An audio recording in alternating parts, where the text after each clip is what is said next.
Yeah, welcome everyone. Been a bit of a break with the tech talks of late, just because I think we had Anzac Day, the last one we were meant to have, so we didn't get to kick that off. So it's been about a month. So yeah, today I've got the lead and I'll be talking all things Commerce Hub within HubSpot. So basically, can't really say it's a new feature anymore. It has probably been around, for about a year. But it is something that I definitely noticed a lot of people haven't been utilizing, haven't been playing around with as much. And it is a really cool feature. It's a free feature that comes with HubSpot. Obviously, if you do use Commerce Hub and you do take payments, HubSpot takes payment for any transaction. But there are a lot of features, even if you're not going to use that you can still utilize within platform. So we'll go over that and we'll have a little look at Commerce Hub. I'll show you some examples of how to set some things up in there. We'll talk about how you can integrate a platform like Xero very easily so that you can have invoices, and we'll look at how you can sort of set up some workflows so that you could either create deals from invoices if there's not a deal already created, probably more like e-commerce brands, but then also to set up reminders to follow up invoices, automated emails potentially, but reminders for teams, someone in your team to actually follow it up. All right, so I'll just share my screen. And at any time as well, if you've got any questions, feel free to throw your hand up. All right, so it seems like my page, just one second, let's refresh that. My page seems to be frozen there. But what we've got here, thank you. What we've got here is the Commerce Hub. So like I said before, fairly newish feature, probably could be even 12 months now, that's brought into HubSpot. HubSpot again, keeps adding and adding new things. I definitely noticed as you go down this side, there's quite a lot of features, and HubSpot's actually just updated its menu board as well. So I think everyone's been forced into the new menu now. I know me personally, sometimes I've been doing demos or different things with HubSpot and I get a bit used to the old system. So sometimes, it can be a bit of a change. But what we've got here is we've got our Commerce Hub. So like I said, it's HubSpot's answer to finance. It doesn't replace the need to have Xero or to have other platforms. It just enhances it and again brings that into the one system for reporting and for data control.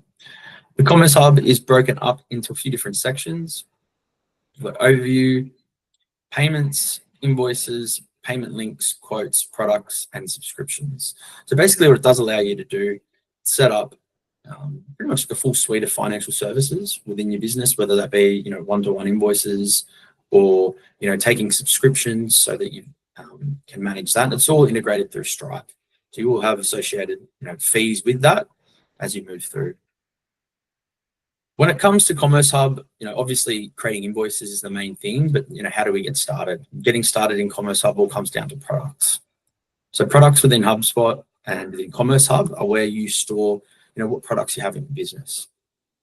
As you can see here, we've got a list of different products. We've got monthly ongoing support packages and our on-demand packages, and then a few others down the bottom as well. Different areas, and like with everything within HubSpot, you've got the ability to edit columns, so you can control what you see. You can do that within deals. You can do that within, contacts, and we can really come down here and just, customize the view so that we can see, whatever it is we want to be able to see. Create a product, really simple. TTP test. Enter your SKU. Just put that in. You can put a description. It's one time, weekly, recurring, monthly. This is where you control if it's going to be a subscription, and that will be important for when you go to payment links. You put a term, but it's a one-time fee, so there's no term. Product type, you can customize this. In this instance, we're looking at a service. If you have a website page, you can add the URL there, and then you can put in a cost. Sorry, unit costs, not costs. So, it might cost $500 to make, and it's $1,000, and then it gives you a profit. And if you do want to insert an image, you can insert an image. Why that can be important if you're using quotes, you can show the image in the quotes as well. But I won't put one in because I haven't prepared one. So And it's really that simple. You can also, if you have a large list of products, do a bulk upload so that you don't need to go through and enter in 100 different products. If you are using other platforms like WooCommerce or Shopify or anything like that, it will automatically bring the products into HubSpot, so you have them all here. It's a really simple step. A lot of people don't use these. If you are then creating quotes in HubSpot, these products will appear as a line item, so then you can also report on that. Sometimes people aren't using quotes in HubSpot and might just use a field, which is still fine. It does the same sort of thing. I suppose the key thing about this product page, it isn't inventory management. It doesn't allow you to put in, I've got 100 of X product, and then every time I sell one, it takes one off. It doesn't allow you to do that at the moment. You would need to integrate a different inventory system, or you can actually as well utilize custom objects, which is an enterprise feature to manage inventory for what we've sort of done previously. From there, quite simply, to create a payment link, we just go to payment links, and as you can see here, we've already got a range of different payments that we can see. It's got data around checkouts, gives us view to checkout rate. Obviously, once you have a payment link, you need to put it somewhere, and I'll show you how to do that after this as well. Because you can insert it into a HubSpot website or even another WordPress website, because it's just a URL. So to create a payment link, why this can be really handy. We do, to be honest, have a different platform that we use for our ongoing subscriptions, mainly because we've been using it for so long. It couldn't be bothered to change pretty much. But what this is really handy for is, we've got those products go through a sales process, but we have products that people can purchase online through the website. So we thought it made a lot of sense. The other platform didn't allow us to, insert links in that manner and with this ease. So to be able to set this up, and you'll be able to see, the time I'll be able to do it.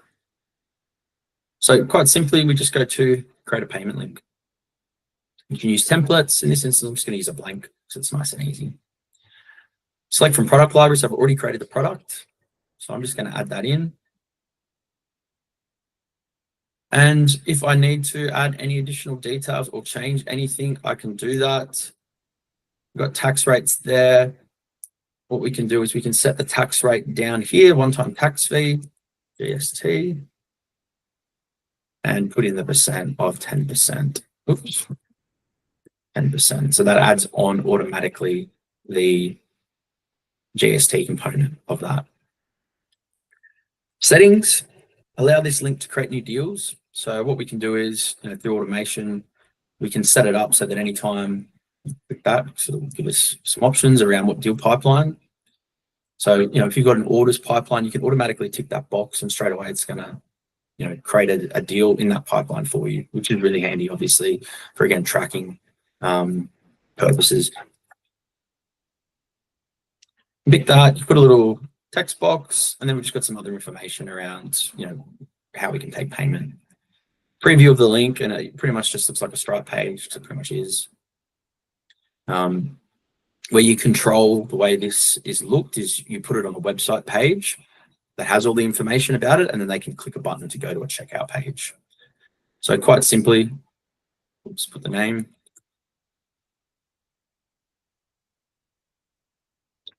Hit create. And we've got the payment link created, like literally that easy. We've got different elements here. We can get the code if we want to embed it. Most of the time I just copy the link because it's generally that easy. And then all we need to do is from there, we just go to our website. I'll show you how to do that now. So we go to our website pages, ongoing management. And so I can pick my page there. This is a page we've already got created, and we've already got payment links inserted on here. We've got our HubSpot ongoing support packages. So obviously you would need, this is probably the step that does take the most time to have this website or landing page created. And obviously I won't go through and do that now because you need to look at content. You need to look at a lot of different things. What you can do within HubSpot is you can utilize AI to help generate, some of these pages. I won't go through that now because it does take like a couple of minutes to think, and we'll just be sitting here in silence. But if you do want to look at that, I'll show you how to sort of manage that afterwards. But quite simply, once we've got our page set up, if I have a button, and I'll just use this one because it's a simple one. Quite simply, you pick the link, external page, which will be a different page off this website, and you just simply copy and paste it in there. So that easy. For here, we've got a bit more complexity around these boxes because actually, if I click on this, it'll change. So when I click on this, it might be there's a few more steps because I've got to pick which one and then go down to the button and then insert it in. But it's really that simple. And I suppose that's the great thing, about the landing pages within HubSpot. So once I publish that, and straight away I can start driving traffic and people can start purchasing. And the great thing about that is they purchase, a deal's created, a record's updated, it takes payment and actually passes the information back to Xero as well. Now, as I was just mentioning, the AI features within HubSpot. So if I do want to create a landing page for any product that I'm about to, create, hopefully maybe it's easier, you've already got a page, but if I want to showcase products,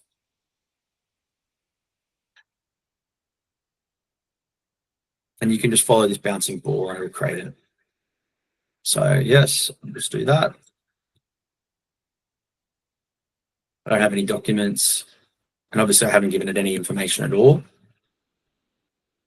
But again, the great thing about this is it's all just in HubSpot. It's all very easy. Obviously, it's going to take me a lot more time to manage this landing page and probably put in the content. And I didn't really give it any good examples. I probably should have said that, I've got a couple of products I'm going to sell and these are the products, and include like a button for those products. But again, really simple.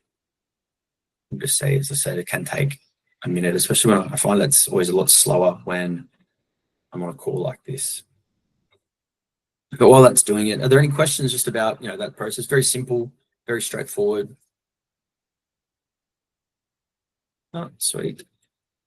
I suppose actually probably the one thing, I did have it listed down a bit later, is how we actually set this up. Because you do need to integrate a few things first before you can take these payments. Quite simply, App Marketplace, everyone hopefully should be using it,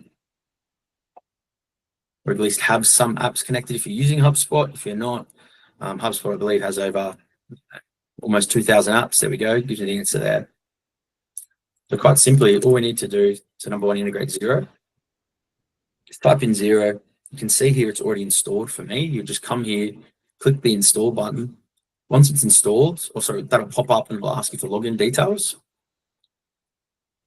And quite simply, it's done. Once that happens, it'll take you to another page automatically, but you can access all your integrations in settings up the top here by going settings, down to integrations and looking at connected apps, because this is where you can control what the integration actually does. Go to Xero, just make sure I click the right one. So this will prompt you through, and what you've actually got is you've got 3 different options for what you can sync. So at the moment, I've only got invoices synced within HubSpot, and I'll show you what that looks like. You can sync contacts if you want. And you can also sync items or products within HubSpot. Very simple to use. There are preset fields that can be synced, and as I'll come to this, I'll go edit. You can sync the invoices, one way.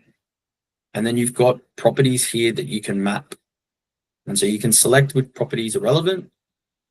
There are limitations. You can't generally use custom properties. You would need a different integration for that.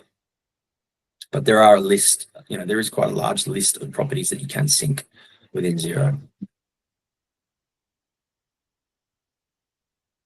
You can just put some limits so that if you didn't want to sync anything previous to what you were doing, then you can do that. Organize and then review and then just save and publish. So again, very easy to use. And what that ends up looking like is it ends up looking like You have an invoice section, where basically that will pull back all invoices from Xero into HubSpot. You can see which ones are open, which ones are paid, which ones are in draft, and you can see the link to the contact info. One thing to note about this integration is it does link, it will only connect back to the contact in Xero. So what I mean by that is if you've got someone who has been going through the sales process and you're working with, I don't know, the marketing director or whoever it is, but the email in Xero is linked to their accounts, it'll still create the record, but it's not going to associate it. You'd have to manually go and associate it to the deal and to the contact. You can still filter by the company name in here if you're searching for something.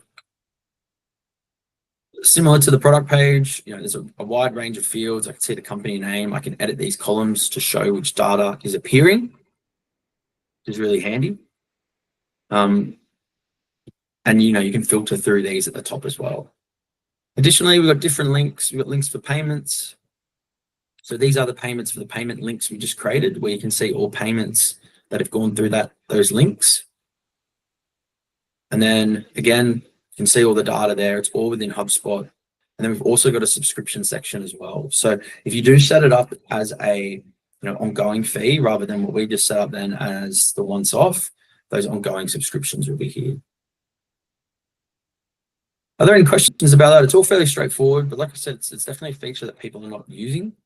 And a lot of people that I've seen that have been using HubSpot for a while don't even have Xero connected. I understand some people don't want that data in here. They may not want all staff to be able to see invoice amounts and things like that. But at the same time, it is really handy, especially for if you have a sales rep and they're unsure if they've paid their last invoice, they don't need to ask accounts. They can just quickly check in the system. All right, the next thing we'll just look at will be workflows and how we can use workflows within Commerce Hub. A couple of key ones I believe are pretty relevant. Number one, follow-ups. So if we do have overdue invoices, and we have someone else who's responsible for following them up, we can set follow-up reminders at a certain stage. One thing I would note about that is that just be aware that it's controlled from Xero. So Xero has it as open. So the client might have paid, but if you haven't reconciled it in Xero, it's still going to show as open. So it's just one thing to be aware that you don't want sales reps following up someone if they've already paid, because that'll annoy them, confuse them, make them question themselves. So it would be relevant just to make sure that the accounts team are handling those quickly and correctly. So just how to create a workflow. Number one, go to the workflow tab. This is actually just updated again in the last couple of weeks. You just have a different screen, but basically what you pick manually triggered, and then you pick your record. So in this instance, we're going to create a workflow off invoice. And then we add a trigger. I'm just going to go lead status. Oh, sorry, not lead status, invoice status, and is unknown. Oh, sorry, not unknown. Invoice status. Oops.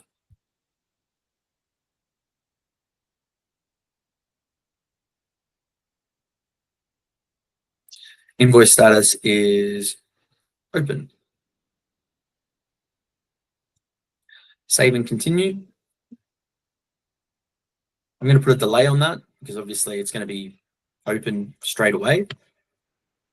And instead of a calendar date, I'm just going to set an amount of time. So until a set amount of time, there we go.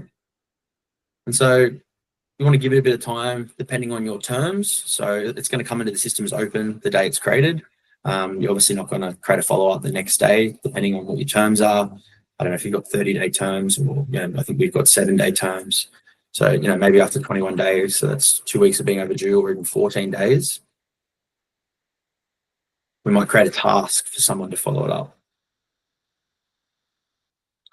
So I'm just going to go to the CRM options, create task, and then I'll just click on this.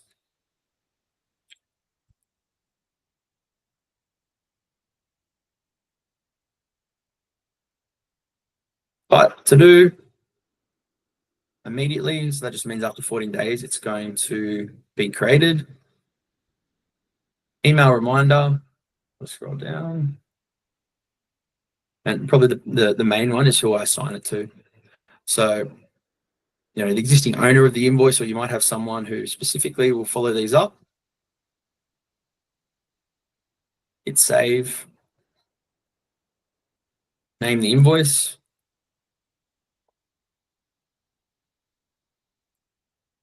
Generate a description with AI quickly, so it'll see what we're doing. Hit save. And then from there, we just simply review and publish.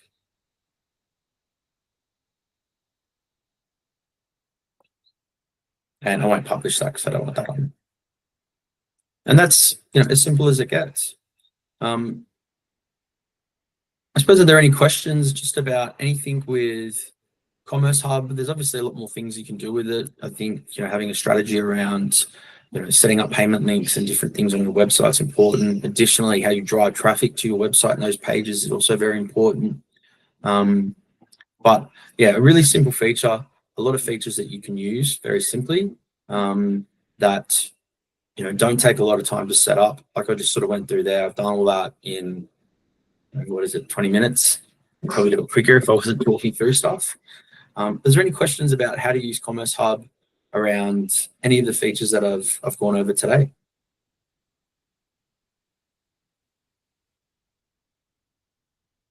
Cool.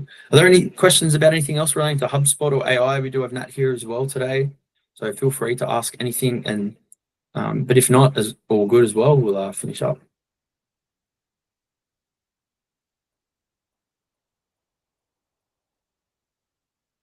Awesome. All right, everyone. Well, thanks for a good tech talk, short and sweet, which is always always good on a Friday. Everyone have a great rest of your week, and we'll see you in 2 weeks' time. Cheers, guys. Bye.